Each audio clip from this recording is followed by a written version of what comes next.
let time make you forget that God is a God of keeping his promises.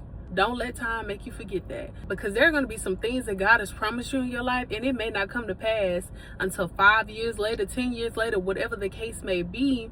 It may not come to pass right now, but it will come to pass, because God is a God of keeping his promises. And so whenever you're feeling down and out, and you may be in a weary season, I encourage y'all to write down all the things that God has promised you. When it comes to pass, check mark it. Why? Because that will be your mile marker. Your mile marker is going to allow you to see how far you have come. Because beforehand, you were praying for an apartment, but now you living in an apartment. Now you just like, well, Lord, now I need a car. Now, years later, or even months later, or however long it may have been, you're riding in that new car, and now you like, well, Lord, I need a new job. But the same job that you got now is the same job that you prayed for beforehand that God gave you, and now you're sick and tired of it. And you like, Lord, I want something new. Do you see the pattern? How the Lord gives us these things, but we tend to forget that he's the one that has gifted us. And then when we get in our mind and we're like, well, Lord, I need more, I need something new, we forget to praise the same God who got us the things that we have now.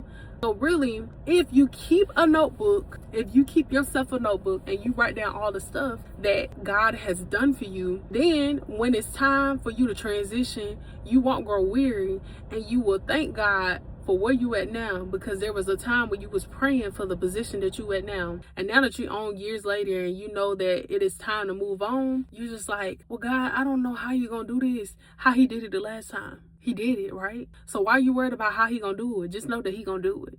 And thank him in advance. And look at your notebook or notes or wherever you put your stuff down there, and look at those mile markers and see how far God has brought you. And that right there will be your encouragement, because you will begin to see that, yes, I'm in this transition period. And although I can't see how I'm going to transition out of this, I know that my God is able, because he did it before. And if he did it before, he can do it again. And that is why I am asking, and I am telling y'all to please get a notebook, write it down, so when those seasons come, when you feeling weary, you won't give up. You will not faint, so that you will reap your harvest. I pray that y'all will take heed to knowing that God is a God of keeping his promises. He is a promise keeper. God would never break a promise. So if he has promised you something, believe that he's going to do it. No matter what it looks like in the world, no matter what it looks like in the job market, God is going to do it. He's going to do it. And it may not look like how you think it's going to work out or how you think it's going to look, but God is going to do it.